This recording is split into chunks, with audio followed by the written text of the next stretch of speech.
Hey guys, how you doing? Derek here from Bomb Socks, back with another day of Bomb Bites, where we feast upon the words of Christ one bite at a time. So today I want to get you into one of the most familiar parables, called the parable of the Good Samaritan. Love this parable. In fact, I've actually created a pair of socks that's Good Samaritan socks. Good friend of mine, former student of mine, named Josh Nelson. He's a wonderful Christian artist. Put together this particular picture right here, and we've incorporated it into a pair of socks.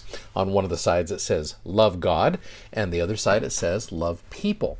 Now, with this idea of the Good Samaritan, on the surface, it's just a story of helping people out. Go give service and help to those who need it, which is a wonderful way to look at this. I want to take this a little bit deeper today if we can. Now, this idea of love God, love people. Joseph Smith said, "I have a key by which I understand the scriptures. I inquire, what was the question which drew out the answer or caused Jesus to utter the parable?" Well, before you get into the actual parable of the Good Samaritan, which is only 5 verses long, it's in Luke chapter 10, phenomenal chapter. Luke 10 is great. We're going to spend the last 2 days of this week there. So you get into verse 25. It says, "A certain lawyer stood up, tempted him." So this lawyer did not have the most pure of intentions here, saying, "Master, what shall I do to inherit eternal life?" He said unto him, "What is written in the law? How readest thou?" You're a lawyer. You figure this out.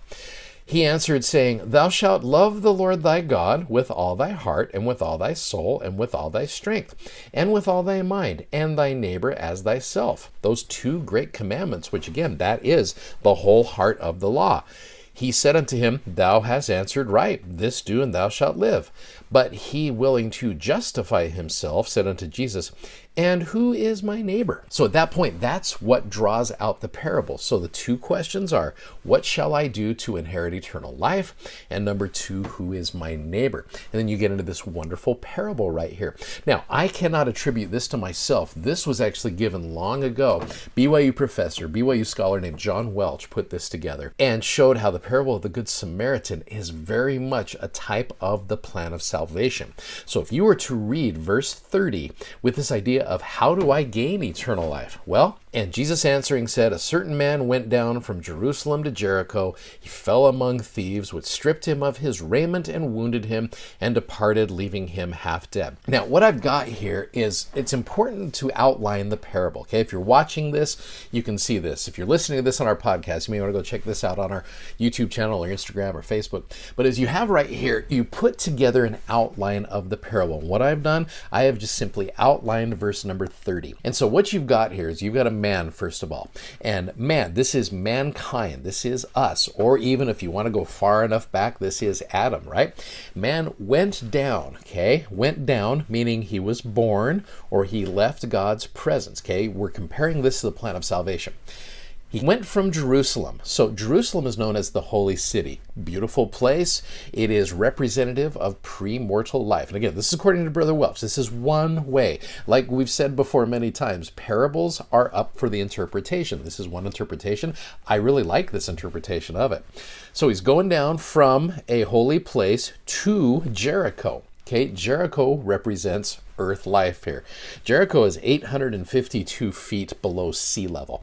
And so you're going from a high place to a very low, very dangerous place. And then what happens? He falls among thieves. Now, if you were to really take that and really start playing with that idea, I think you're going to find some wonderful parallels to the plan of salvation. For example, what happens? They stripped him of his raiment, okay? They caused him to all of a sudden not have those things that he came with. Satan is really good at trying to strip us of our identities and cause us to forget who we are and where we came from. And what did they do? They wounded him, departed, leaving him half dead. He's spiritually dead and physically dead right here. And what happens? Verse 31, you got a certain priest who comes, passes by. You got a Levite who passes by as well. Neither of these have the abilities to be able to save him. Verse 33, a certain Samaritan, someone who is not looked at as one of the greatest individuals in the world, someone who is, I'm going to use this term from Isaiah very deliberately, despised and rejected of men, a man of sorrows, but acquainted with grief. And what does he do? He comes where he was, he sees him, he has compassion on him, he binds up his wounds. He pours oil and wine, sets him on his own beast, puts him on his shoulders basically, brings him to a safe place, brings him to the inn, he takes good care of him, brings him to a place of safety. On the morrow when he departed, he took out 2 pence, paid for him, gave him to the host, said unto him, take care of him. Whatsoever thou spendest more, when I come again, I will repay thee.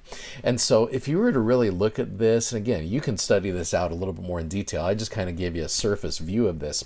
But as you're looking at this, what shall I do to gain eternal life? Well, this is a great parable of the plan of salvation right here. And of course, you go to the last couple of verses, which now of these 3, so Jesus, taps out of the parable for a second, thinkest thou, as he's turning to this lawyer, was neighbor unto him that fell among thieves? And he said, he that shewed mercy on him. Jesus said unto him, go and do thou likewise. So there's a great little lesson for you and I there. There's a lesson about serving others. I love that. I don't want to discount that. That's a great one. It comes down to loving God and loving people, and that's what it's all about, and that's why we are here, and Jesus shows us what to do when we are here and how to handle ourselves. I love that idea. Again, you can take it however you want to, but that's just one of the ways you can study the parable of the Good Samaritan. I'm grateful for it, and I think it's awesome. Thanks for watching. Thanks for subscribing. Thanks as always for sharing. We love that you do that, and please check out our amazingly comfortable gospel-themed socks at BOM-BITES.com. Godspeed. We'll see you tomorrow. Bye-bye.